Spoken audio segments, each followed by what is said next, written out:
Caroline tem 22 anos, não tem filhos e está comprando uma casa na Grande São Paulo com a ajuda do governo. Carlos, de Lusiânia, Goiás, dirige um carro do ano e pode ter 2 casas, também com dinheiro público.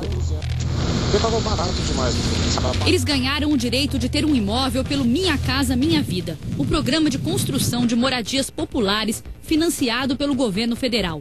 E entraram na lista de beneficiários por meio de uma modalidade específica, em que organizações não governamentais, cooperativas e associações são habilitadas como parceiras. Com autorização do governo, essas entidades escolhem as famílias, criam os projetos e até executam as obras. E só podem se candidatar pessoas com renda familiar de até R$ 1.600 brutos. Nossa reportagem investigou algumas entidades e descobriu várias irregularidades. Eu não declarei renda lá também. Vamos declarar renda, Deus me livre. Ia sair caro demais. Eu tiro 2 mil por mês. Passou na caixa? Passou. Já passou. Carlos conseguiu se inscrever no Minha Casa Minha Vida pelo projeto da Cooperativa Habitacional dos Moradores do Distrito Federal e entorno, em Lusiânia. A obra não foi aprovada pela Caixa e não saiu do papel. Mesmo assim, a cooperativa ajuda a negociar lotes de gente que nem recebeu a casa e já quer passar para frente. Um produtor do Fantástico foi até a entidade tentar uma vaga. A funcionária disse que a lista estava completa, mas ofereceu os contatos de Carlos, que queria vender um de seus lotes. Explica de novo, eu tenho que pagar então. 4.500 e pode ser ou tudo de uma vez ou a metade e a outra metade com 30 dias. Nossa, tô achando tão simples, é só isso mesmo? Só isso. Só isso. Nosso produtor se encontra com Carlos. Eu vou vender um para poder sanar algumas dívidas. Depois, se eu conseguir outro também, eu vou pegar mais um, porque vai ser investimento. Ele explica como obter vantagem. É interessante você não dar nenhum comprovante de renda. Porque aí, quando passar para o financiamento da Caixa, ela vai pagar somente 10%. Vai ficar barato, vai ficar baixo. E conta que mentiu para ter um lugar privilegiado. Eu falei que eu tinha cadeirante, que precisava pegar ônibus e tudo. Então você tem que inventar algumas coisas para ficar com um lote melhor. Carlos diz que conseguiu 2 casas. Uma para ele e outra para a mulher dele. Lá tem um ou outro que é da minha esposa. Então a gente vai manter um. Isso é proibido pelo Minha Casa Minha Vida. Se ele tem uma união estável, ele é um único núcleo familiar. Por que ter 2 casas? O Minha Casa Minha Vida não é para fazer comércio. A seleção deve priorizar mulheres chefes de família, portadores de necessidades especiais, idosos e pessoas consideradas em situação vulnerável, como moradores de áreas de risco. O objetivo é atender a população mais pobre. Para ter a casa própria, as famílias pagam 10% do salário durante 10 anos. O governo paga o resto. Assim, uma família que recebe um salário mínimo por mês deve pagar à Caixa R$ 54 durante 10 anos. Uma casa que custa R$ 57 mil, por exemplo, sai por R$ 6.540. Voltando à instituição em Lusiânia, nosso produtor pergunta se é possível conseguir uma casa para alguém que ganha mais do que R$ 1.600. Todo mundo não tem renda fixa, né? Ele ganha mais do que os 1.600. Mas aí a gente coloca só mesmo dentro da renda. Vocês fazem? Uhum. Tá. E aí é só, vem aqui mesmo, faz aqui mesmo. Isso. A funcionária da ONG apresenta um contador que pode fazer um documento declarando uma renda menor. Paga alguma coisa para fazer? Paga, lá na frente não tem problema. A Caixa, essas coisas. Não. Tem não. Tá. Já tem outros casos assim, então. O superintendente da Caixa admite que é difícil comprovar a fraude. Mas ao receber essa declaração de autônomo, a Caixa não tem como saber se ela é verdadeira ou falsa. Não, a gente presume que existe uma entidade que está apresentando, existem pessoas que apresentam essa documentação de parte do pressuposto que existe seriedade e honestidade. Uma vez detectado qualquer tipo de irregularidade, não tenha dúvida, a Caixa vai atuar de maneira efetiva. Encontramos também instituições que cobram vários tipos de taxa em troca de um lugar no programa. A Tamara pagou R$ 3.000 durante quase 2 anos para ter uma casa do programa Minha Casa Minha Vida.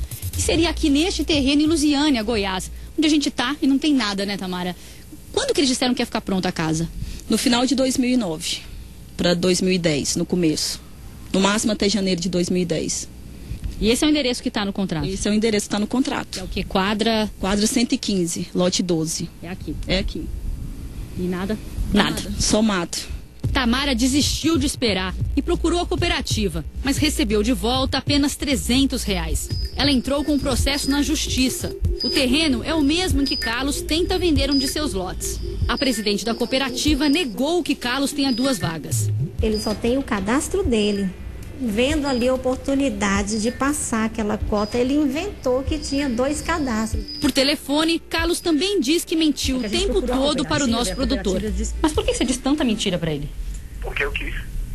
Mesmo assim, ela vai discutir a exclusão dele do projeto. Segundo ela, a funcionária da ONG deu informações erradas e será demitida. Em São Paulo, essa outra organização cobra R$5.500 pela vaga. Tem um valor assim, você paga R$5.500, é parcelado ou à vista, não for melhor para o senhor, já está acordado com a Caixa. Eu diria que cobrar R$5.500 para se inscrever num programa onde as famílias pagam 10% de contribuição depois da unidade pronta, ou no mínimo R$50, não é coerente. Desde 2008, a entidade oferece apartamentos aqui neste terreno em Itacoaquecetuba. Por enquanto, nada ainda foi construído e o projeto nem foi aprovado pela Caixa.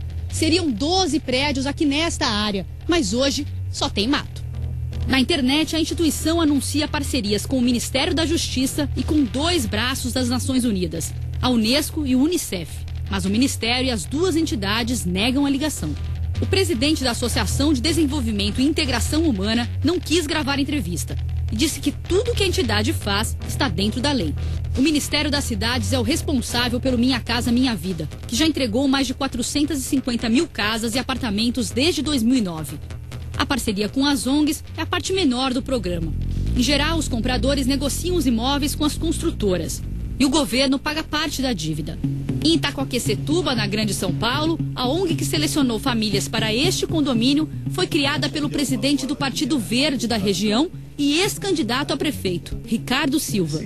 Caroline, que apareceu no começo desta reportagem e conseguiu uma casa, é filha de Ricardo.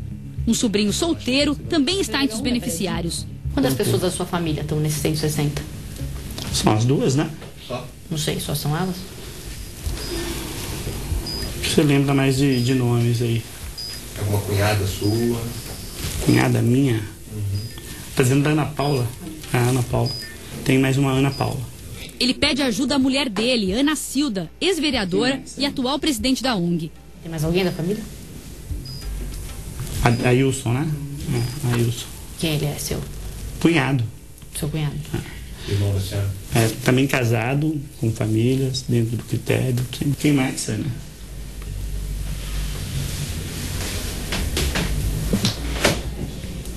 Aline, eu acho. Não, certeza, Aline. Aline. Aline é o quê? Aline, ela é filha de uma irmã minha, sobrinha. Né? O casal se lembra de 5 parentes entre os beneficiários. Essa mulher era funcionária da ONG chamada Conselho Comunitário de Educação, Cultura e Ação Social. Ela diz que foi obrigada a incluir parentes dos dirigentes no lugar de outras famílias. Tive que falar, olha, você não passou na pesquisa da Caixa. No CADIM Multi, na tua renda, você ultrapassa o que a Minha Casa Minha Vida exige. E era mentira? Muitas vezes foi mentira. E ele só chegou com a documentação, me entregou e falou, ó, essa pessoa tem que entrar, que é minha sobrinha. Ricardo e o sobrinho negam que tenha havido privilégio. Ele não falou, é garantido que você vai ter uma casa. Ele me convidou, eu abracei o convite. Eu não posso fazer nada que beneficie o meu sobrinho ou a minha filha. Mas também não posso fazer nada que prejudique eles. O programa diz o seguinte, é para famílias de baixa renda, de 0 a 3 salários mínimo. Ele está dentro do perfil? Tem filhos? Tem família? Tem casa? Não tem. Então, se inscreve no programa.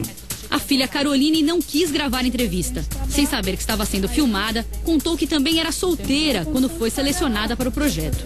Trabalhava lá. Eu era casada. Quando eu comecei a participar do projeto, eu só namorava com ele. Nem era casada ainda. Eu estudava, era estagiária no escritório. Entre as 160 casas do conjunto, metade será entregue a solteiros. Não é um fato positivo. Com certeza, selecionar hoje uma pessoa solteira, né, assim, diante de tantas outras que têm famílias e que teriam prioridade pelas diretrizes gerais do programa. O Ministério Público Federal está investigando a atuação das ONGs na Grande São Paulo.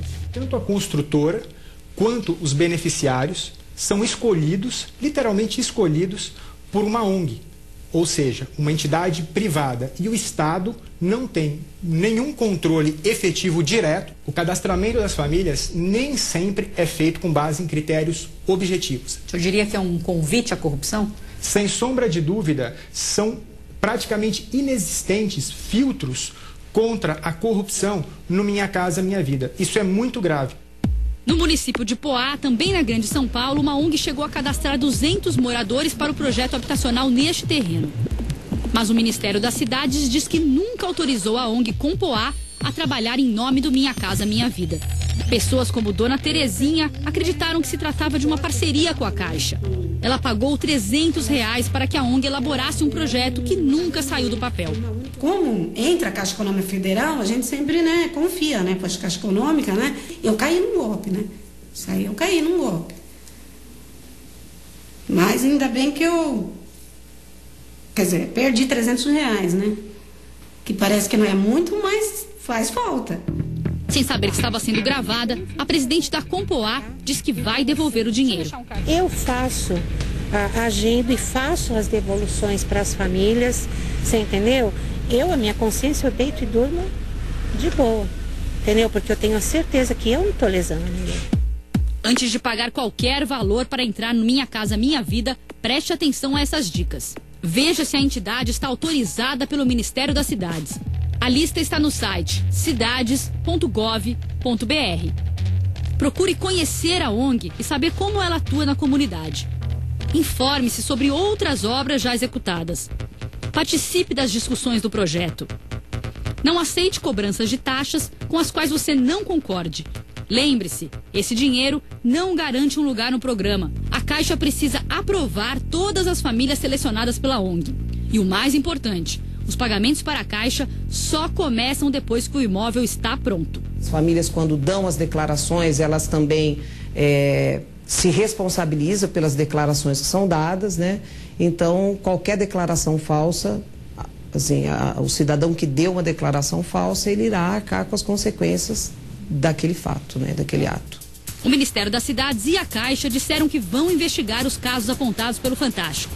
Depois de procurada pela reportagem, a Caixa suspendeu os processos das associações de Lusiânia e de São Paulo e pediu esclarecimentos às ONGs de Itaquaquecetuba e de Poá. Fraudes como essas acabam tirando do programa gente que precisa. Simone se inscreveu para o residencial em Itaquaquecetuba, mas foi excluída da lista final.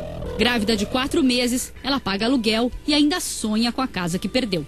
Desde quando estava tudo mato lá, a gente sempre passava lá olhando e quando planaram, a gente sempre ficava paquerando o quintal, vamos morar aqui. Não deu certo.